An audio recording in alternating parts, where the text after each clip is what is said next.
Assalamualaikum warahmatullahi wabarakatuh. Perkenalkan, nama saya Farunisa Malia dengan NIM 12300230025 dari Prodi S1 Kebidanan semester 2 Fakultas Keperawatan dan Kebidanan Universitas Nahdlatul Ulama Surabaya.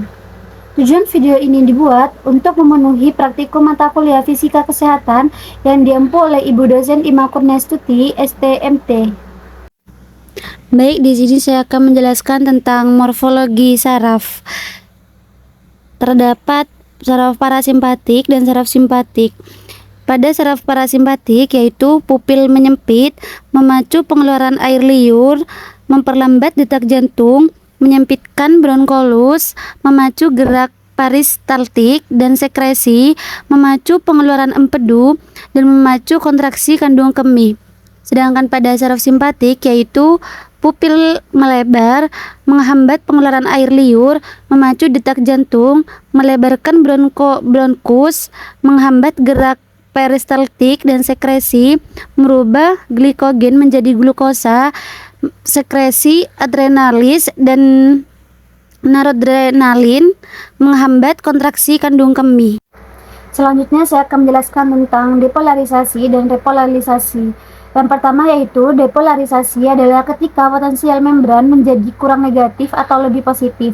Depolarisasi terjadi ketika saluran ion di membran membuka atau menutup, mengubah kemampuan jenis ion tertentu untuk masuk atau keluar sel.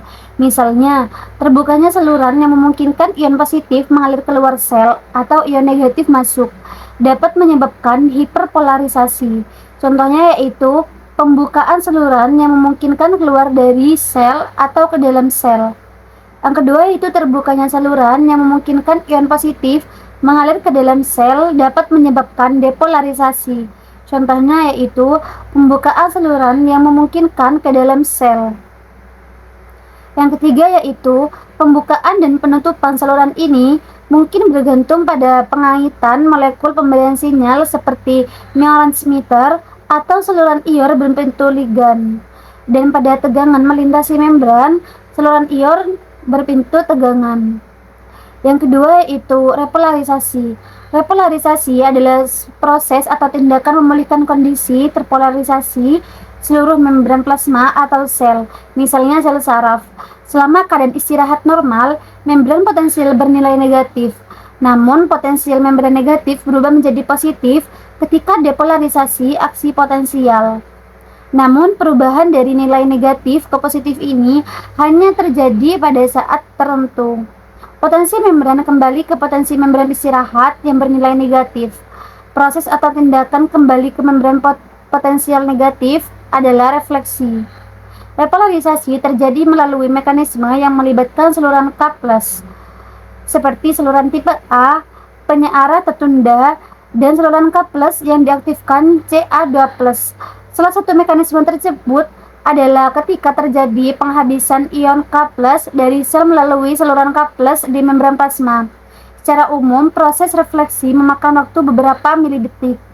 Yang ketiga yaitu perlambatan potensial aksi dari bukit akson ke bawah akson dan ke terminal prasinaps, menghasilkan pelepasan neurotransmitter kimia yang berkomunikasi dengan neuron pasca sinaps.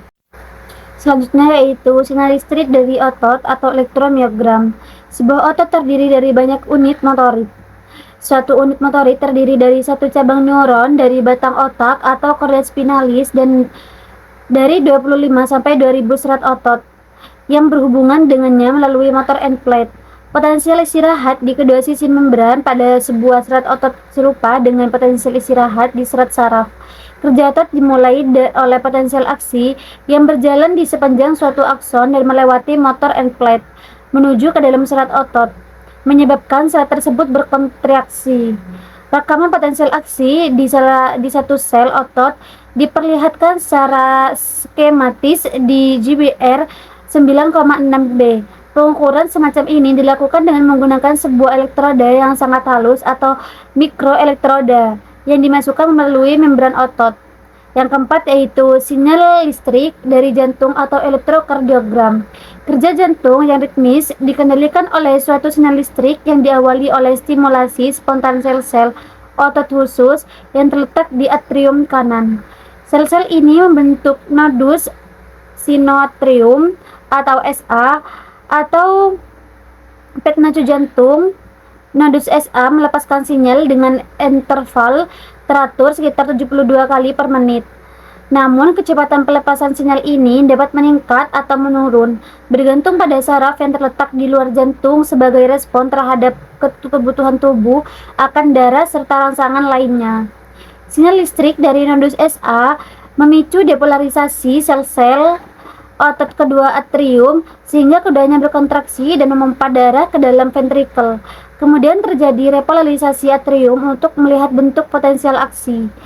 Sinyal listrik kemudian berjalan menuju nodus atrioventrikel atau AV yang memicu depolarisasi ventrikel kanan dan kiri sehingga kedua ventrikel berkontraksi dan mendorong darah ke dalam sirkulasi paru-paru dan umum. Otot ventrikel kemudian mengalami repolarisasi dan rangkaian proses ini kembali berulang. Depolarisasi dan repolarisasi otot jantung menyebabkan arus mengalir di dalam badan, menimbulkan potensial listrik di kulit. Elektrokardiogram atau EKG adalah perekaman potensial listrik di antara dua titik yang terletak di berbagai lokasi di permukaan tubuh. Selanjutnya yaitu faktor yang mempengaruhi laju kelistrikan. Yang pertama yaitu suhu. Suhu tinggi bisa meningkatkan kecepatan. Yang kedua yaitu diameter akson. Akson yang besar bisa meningkatkan kecepatan. Yang ketiga yaitu mielinisasi. Isolasi akson bisa meningkatkan kecepatan.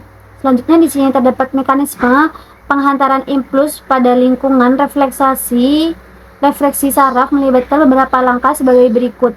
Yang pertama yaitu stimulus.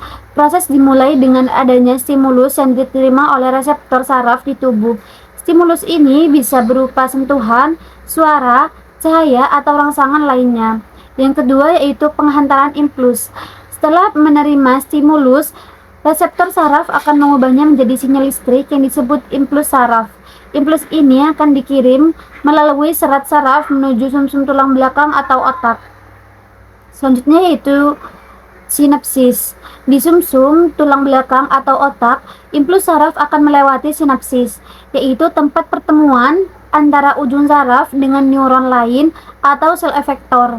Di sinapsis, impuls saraf akan merangsang pelepasan neurotransmitter untuk melanjutkan transmisi impuls. Yang keempat yaitu terdapat respon. Setelah melewati sinapsis, impuls saraf akan mencapai neuron motorik atau sel efektor yang akan memberikan respon terhadap stimulus awal. Respon ini bisa berupa gerakan otot, sekresi, hormon, atau reaksi lainnya sesuai dengan jenis stimulus yang diterima. Yang kelima yaitu umpan balik. Setelah memberikan respon, informasi tentang respon tersebut akan dikirim kembali ke otak melalui serat saraf sensorik. Ini memungkinkan sistem saraf untuk memonitor dan mengatur respon yang diberikan agar sesuai dengan kebutuhan tubuh. Dengan demikian, skema mekanisme penghantaran impuls pada lingkungan refleksi saraf melibatkan proses kompleks yang melibatkan berbagai komponen dalam sistem saraf untuk memberikan respon yang tepat terhadap stimulus yang diterima. Baik, berikut merupakan gambar tentang morfologi jantung. Selanjutnya di sini terdapat konduksi jantung. Apa itu sistem konduksi jantung? Konduksi jantung merupakan organ tubuh yang berdetak setiap detik untuk memompakan darah ke seluruh tubuh. Dalam menjalankan fungsinya, jantung dibantu oleh beberapa bagian seperti sel-sel, nodus, dan sinyal yang tergabung membentuk suatu sistem yang disebut sistem konduksi jantung. Selanjutnya di sini terdapat perbedaan otot polos, otot lurik, dan otot jantung. Otot polos memiliki inti sel sejumlah 1 berada di bagian tengah, sedangkan otot lurik mempunyai banyak inti sel yang terletak di pinggir. Dan yang terakhir di sini otot jantung terdapat banyak inti sel yang terdapat di tengah serabut. Baik, sekian penjelasan dari saya. Kurang lebihnya mohon maaf. Wassalamualaikum warahmatullahi wabarakatuh.